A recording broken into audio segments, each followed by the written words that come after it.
El 10 de junio de 2006, Lori Slesinski, de 24 años de edad, desapareció sin dejar rastro en Auburn, Alabama. Esto vino después de confirmar que ella asistiría a una noche de chicas preplaneada en la casa de su mejor amiga y compañera de trabajo. En su casa rodante, su perro quedó desatendido, el aire acondicionado encendido y el cable del teléfono desaparecido. ¿Qué podría explicar su misteriosa desaparición? ¿Dejó Lori la ciudad a toda prisa? ¿O fue algo más siniestro? Descifremos este caso. Situado en el condado de Lee, Auburn es la ciudad más grande del este de Alabama. También es el área metropolitana de más rápido crecimiento y la 19ª área metropolitana de más rápido crecimiento en los Estados Unidos desde 1990. Apodada extraoficialmente como la aldea más bella de las llanuras, Auburn es un crisol de culturas con un toque de hospitalidad sureña. Esta histórica ciudad es el hogar de la Universidad de Auburn, una de las universidades públicas más reconocidas de la nación. Precisamente, la historia de hoy involucra a una antigua estudiante de esta universidad, Lori Slesinski. Lori Slesinski nació de sus padres Casey y Arlene Slesinski el 21 de septiembre de 1981. Dotada de ojos azules y cabello rubio, Lori siempre fue adorada por sus padres y su hermano mayor Paul. La familia era originaria del estado de Nueva York, pero más tarde se trasladó al sur a la zona rural de Alabama Farm, cerca de la ciudad de Auburn, cuando Lori tenía solo 13 años de edad. Como chica de campo criada con animales, Lori era una ávida amante de la fauna. Según sus amigos, Lori era absolutamente hermosa.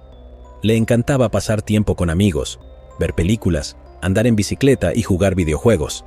Además de toda esa diversión, también era muy estudiosa y su familia trató de apoyarla tanto como pudieron. Después de terminar la escuela secundaria, Lori se matriculó en la prestigiosa Universidad de Auburn, donde hizo un pregrado en psicología con una especialización en criminología. Sus padres le compraron una casa móvil para que pudiera vivir fuera del campus en un parque de casas rodantes bien cuidado que era popular entre los estudiantes. Vivía sola con su querido perro Manny, un Yorkshire Terrier. Su estrecho vínculo con su familia permanecía intacto y su madre la llamaba todos los días para saber cómo estaba. En 2005, se graduó con honores en la Universidad de Auburn. Poco después de graduarse, empezó a trabajar en el Centro de Salud Mental del Este de Alabama mientras aún vivía en el parque de casas rodantes. También hizo planes para obtener su maestría en psicología en un futuro próximo. La familia de Lori estaba orgullosa de sus logros, inconsciente de cualquier presagio de maldad que se cernía sobre su cabeza. El 10 de junio, Lori había hecho planes para una noche de chicas en la casa de su mejor amiga, Lindsay Brown. Tenían planes para tomar unas copas y ver una película. Lori conoció a Lindsay en su tercer año en la Universidad de Auburn. Impresionada por la dulce personalidad de Lori, encantadora y extrovertida, las dos chicas se hicieron amigas. El vínculo solo se hizo más fuerte cuando ambas consiguieron un trabajo en el mismo centro de salud mental después de completar la graduación. Alrededor de las 6:30 de la noche del 10 de junio, Lori llamó a Lindsay diciendo que tenía que parar en la tienda y luego se dirigiría a su casa para la noche de cine. Desafortunadamente, nunca llegó allí. Lindsay se preocupó cuando no volvió a saber de Lori ni esa noche ni al día siguiente. Llamó a su amiga varias veces y dejó mensajes en el contestador de su casa, pero nunca supo nada más de ella. Cuando Lori no se presentó en su lugar de trabajo el lunes 12 de junio, las preocupaciones de Lindsay se dispararon. Era muy inusual que Lori faltara al trabajo y que no informara a nadie al respecto. Después de otra inasistencia en el trabajo el siguiente martes 13 de junio, Lindsay, junto con otro compañero de trabajo, fue a la casa de Lori para ver cómo estaba. Cuando llegaron a la casa rodante, Lindsay no pudo encontrar a Lori en ninguna parte. Al entrar, encontró la puerta abierta y el aire acondicionado encendido, lo que era bastante sorprendente. También observó que el perro de Lori llamado Manny estaba dentro de su caja. Se veía bien nutrido y feliz. Parecía como si alguien estuviera cuidando de él. Sorprendentemente, su caja no estaba sucia, a pesar de que Lori había estado desaparecida durante varios días en ese momento. Lindsay sentía que algo andaba mal, ya que era inusual de Lori dejar a su amada mascota sola y desatendida. Lindsay recordó que Lori había colocado 3 alfombras en el suelo de su cocina cuando el perro se negó a caminar sobre la baldosa. Cuando Lindsay entró, faltaban estas alfombras, junto con el bote de basura de afuera. Más tarde ese mismo día, 13 de junio de 2006, la madre de Lori, Arlene, recibió una llamada del lugar de trabajo de Lori. Ellos le notificaron que Lori había faltado 2 días seguidos. Inmediatamente, Arlene intentó llamarla, pero no pudo contactar con ella. Temiendo por el bienestar de su hija, rápidamente se fue a Auburn, después de alertar a su marido Casey de la desaparición de su hija. Al llegar, entró en el remolque de Lori y encontró una escena inquietante. Notó que la puerta estaba un poco entreabierta y que su cama estaba perfectamente hecha, pero no había señales de Lori. Su coche también había desaparecido. Con una mirada más de cerca, se dio cuenta de que las alfombras de la cocina de Lori, una almohada de su sofá, un termómetro Galileo, un bote de basura verde que Lori puso, un rastrillo, una pala y el cable del teléfono fijo se habían ido. Arlene se alarmó aún más al darse cuenta de que algo estaba horriblemente mal. Ella denunció oficialmente la desaparición de su hija, con la esperanza de que apareciera en cualquier momento. Al comienzo de la investigación inicial, la policía escaneó la casa de Lori, pero no pudieron encontrar ninguna evidencia significativa que pudiera vincular a un posible sospechoso. No obstante, notaron que había signos obvios de lucha y marcas de desgaste en la pared. Había semen encontrado en las sábanas de Lori y rastros de sangre también fueron hallados en el pomo de la puerta. También se encontraron en la escena una percha y un zarcillo de oro. La policía pronto recuperaría las imágenes de vigilancia del 10 de junio, mostrando a Lori deteniéndose en un Walmart de Alabama. Ese fue el último avistamiento conocido suyo y nadie tenía ni idea de lo que le pasó después de eso. Sin embargo, una pista llegaría más tarde ese día para dar un vuelco a las cosas. Arlene recibió una llamada telefónica de uno de los amigos de Lori, Daryl Richard Ennis, de 25 años, a quien comúnmente se le conocía como Rick. Rick le dijo a Arlene que conoció a Lori el día que desapareció y pensó que podría haberse ido a hacer un negocio de drogas.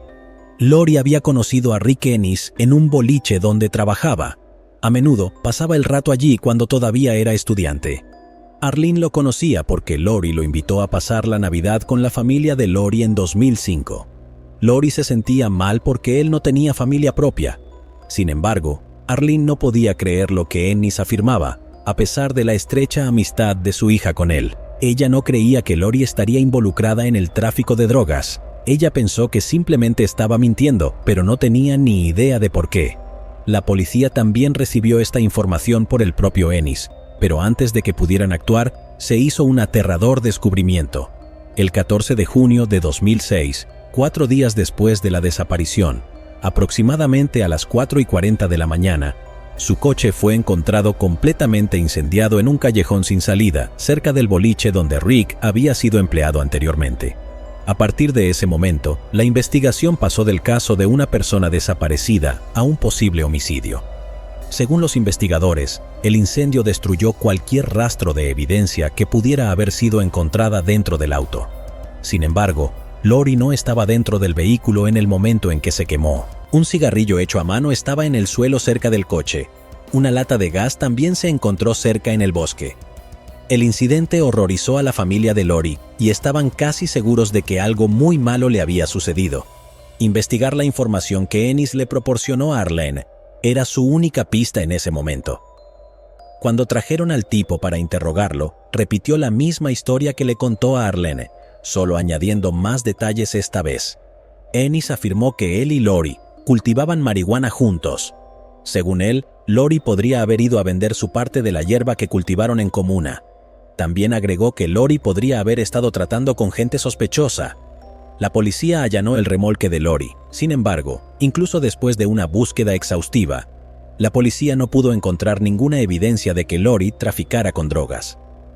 Durante la entrevista, los investigadores también tomaron nota de varios rasguños en las manos y los brazos de Rick, que afirmó que provenían de su perro.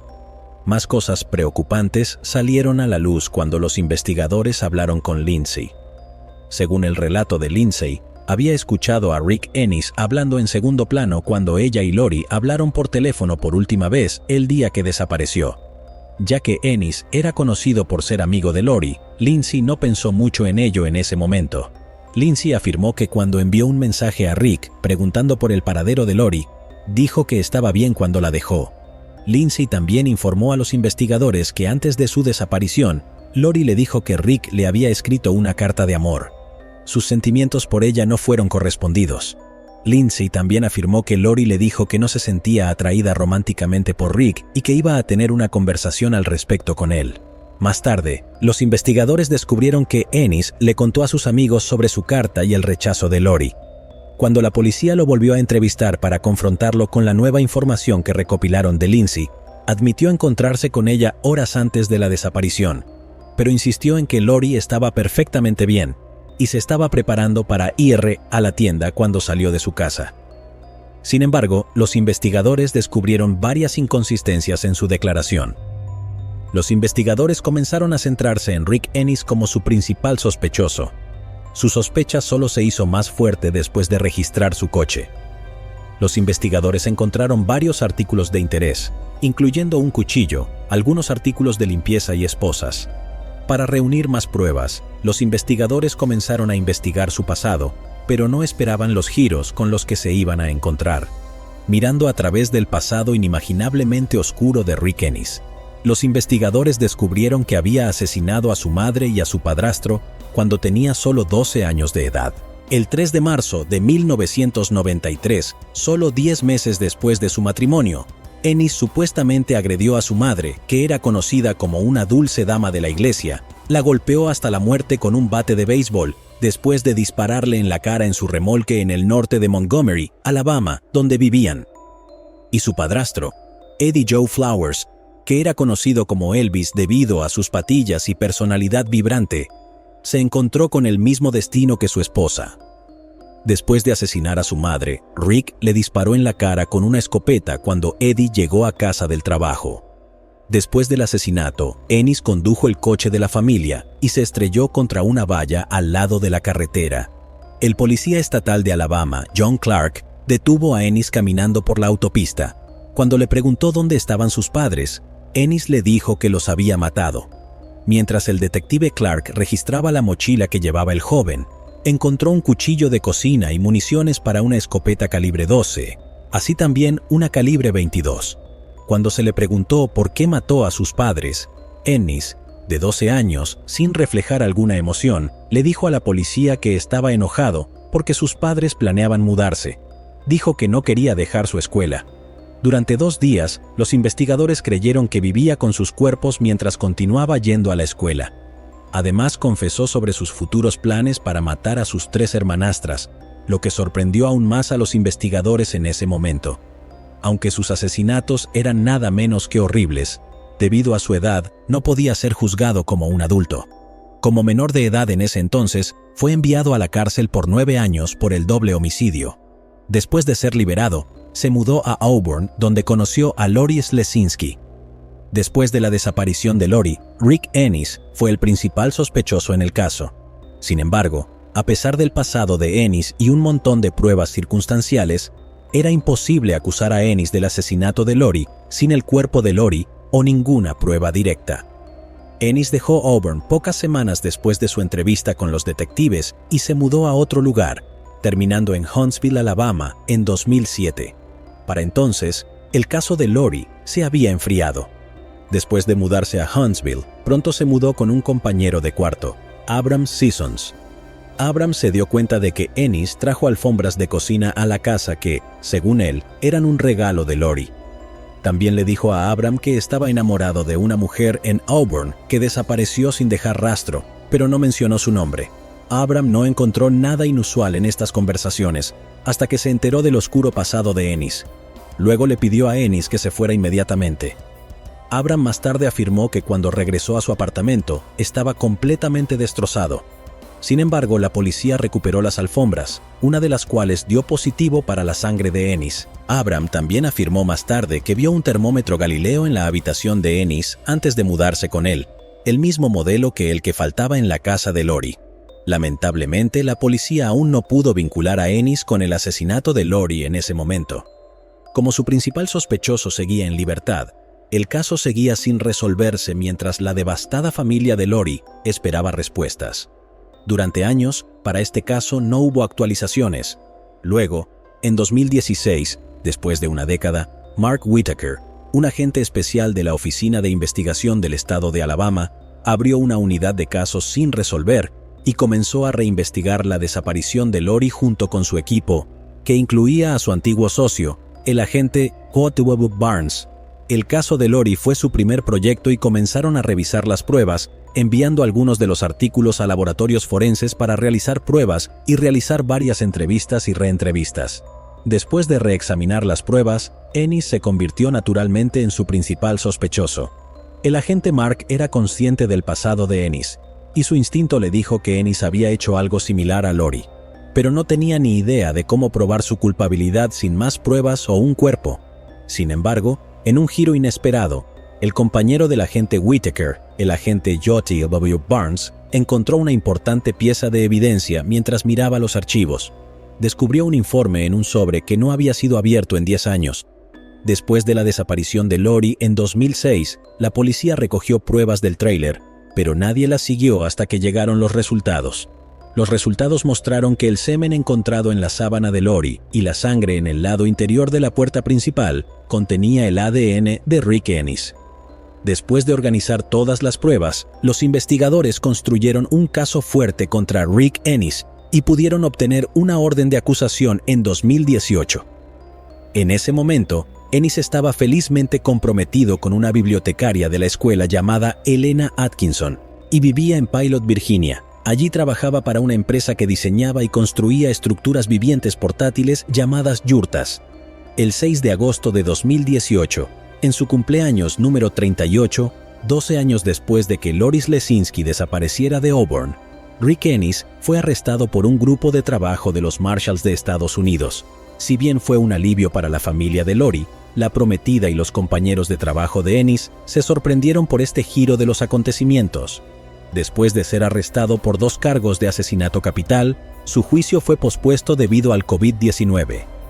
El juicio comenzó el 1 de abril de 2022, mientras que la fiscalía presentó todas las pruebas que sugerían la participación de Ennis en el crimen, incluyendo la colilla de cigarrillo en la sábana de Lori que contenía su ADN. La defensa argumentó que la policía podría haber tomado el cigarrillo de la casa de Ennis y haberlo sembrado en la escena del crimen. También atacaron al personaje de Loris Lesinski tratando de retratarla como una traficante de drogas.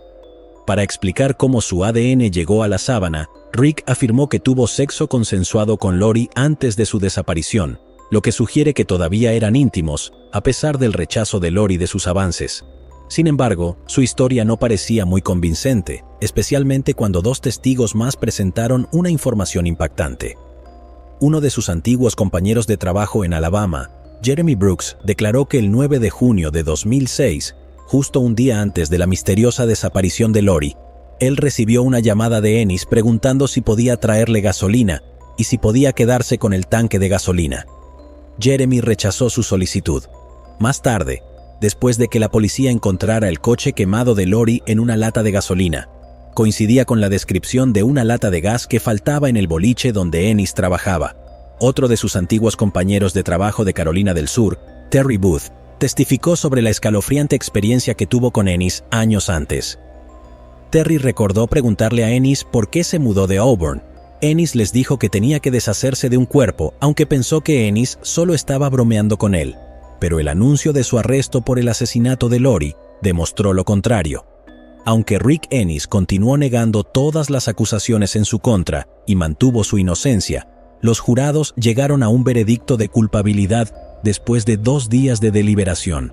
Se enfrentaba a la pena de muerte por el crimen, pero el abogado defensor acordó quitar la pena de muerte de la mesa después de consultar con Arlene. Arlene más tarde dijo que sentía que aceptar una cadena perpetua sin libertad condicional para Rick Ennis la salvaría de potenciales años de audiencias de apelación, pero también aseguraría que Ennis nunca sería libre. El 14 de abril fue condenado a cadena perpetua sin libertad condicional. Sigue encarcelado en la correccional William E. Donaldson en Bessemer, Alabama. Para Arlene Lesinski, el resultado fue agridulce. Con lágrimas en los ojos, ella compartió que significaba que tenía que aceptar que Lori nunca volvería a casa, una esperanza increíble a la que una porción de su corazón siempre se aferraba. Llegados aquí, ¿acaso no has visto este otro crimen? Yo no me lo perdería,